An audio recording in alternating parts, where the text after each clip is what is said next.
Hey, what's going on? This is Jason, and it's time to review a movie. Today we're going to review Mandy, which is a movie made solely for me and nobody else. But you have my permission to watch if you choose.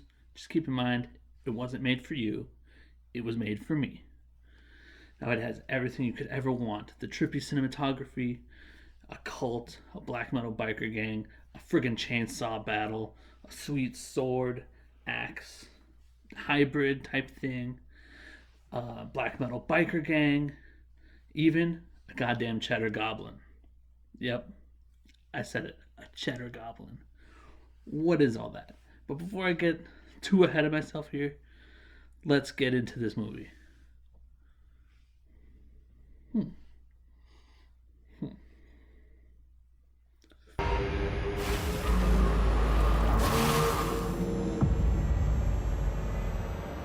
Nothing's better than cheddar.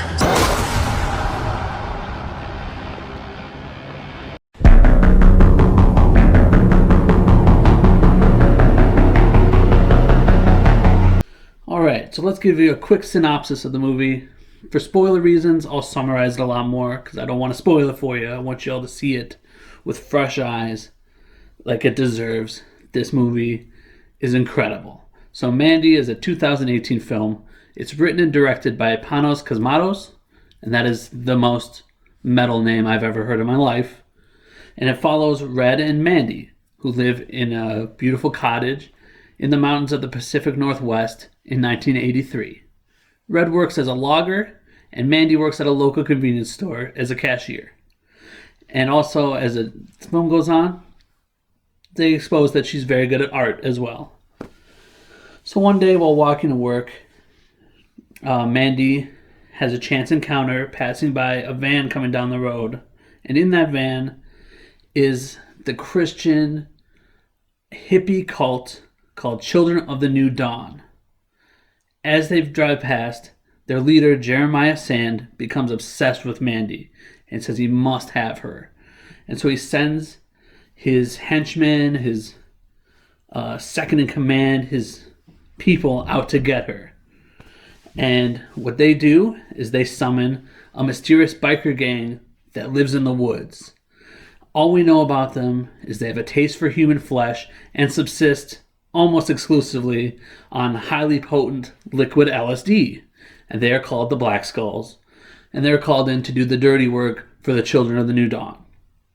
So the Black Skulls kidnap Red and Mandy, and then they torture and leave Red for dead while they abscond, get out of there, which is a big mistake. Red eventually frees himself from his trappings and embarks on a bloody path of vengeance against anybody and everybody involved.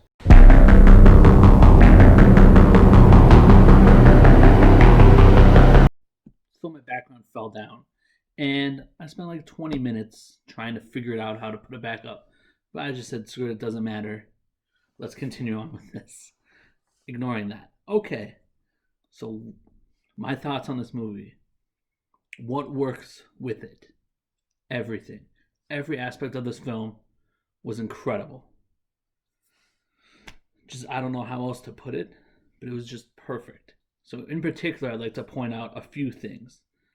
What I felt worked best was how every element of the cinematography and all the visuals, pairing with the original score, led to the creation of the atmosphere in every scene. The lighting helped with that, and it all really set the tone. So big ups to Johan Johansson on the score. It's incredible. It really fits the film. And unfortunately, this was one of his final films he scored before his tragic death in early 2018. So RIP to him. He did a great job on this movie, and I had since checked out his other work on a few other soundtracks, and he's just great. He was great. So I recommend checking out his work as well. The effects are another thing that I noticed. There's no reliance on CGI, and everything seems to be more practical, which gets huge points for me.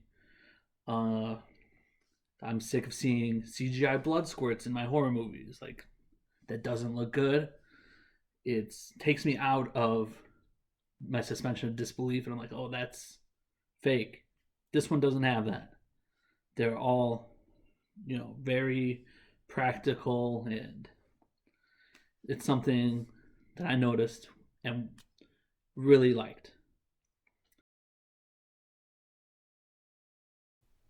All right, speaking of the practical effects, we are talking about the Cheddar Goblin now. So the sequence was brought to life by the same guy that did the exceptional Adult Swim short called Too Many Cooks. If you haven't seen that, check that out. His name's Casper Kelly, and he made the puppet, which he wanted to make look like a cross between Ghoulies meets Yoda meets Satan, and I think he pretty much nailed it.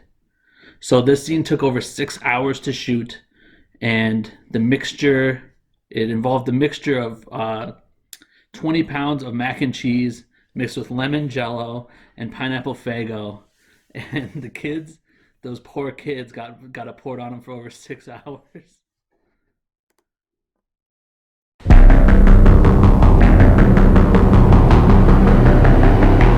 Best fight goes to the chainsaw battle because of course it does.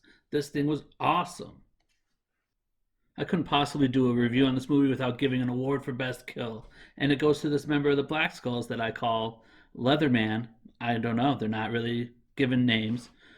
He gets set on fire by Red and then decapitated, and then Red uses his burning head, still smoldering on the ground, to light a cigarette. All the fight choreography is insane. It's incredible. Check it out.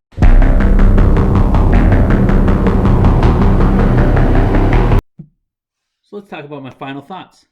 I would give this movie a 9.5 out of 10. This is totally nearly a perfect movie for me. I can't think of any elements that don't work or fall flat at all. Nicolas Cage, big shout out to him because this is probably the best performance he's had in 10 years, since Con Air, maybe. Who knows? But he's getting a lot of praise for this film, and it's well deserved. He does a great job. Now, the only issue I find is how to classify the film, because it has a lot of different elements working together: action adventure, B movie, trippy rock opera, and it actually absolutely fits all of those categories. But I think the horror elements are more prevalent, so I think they went out, and I would classify it as a horror movie, but not a traditional straight ahead horror movie at all. Um, it's more of a sensory experience than a film anyway.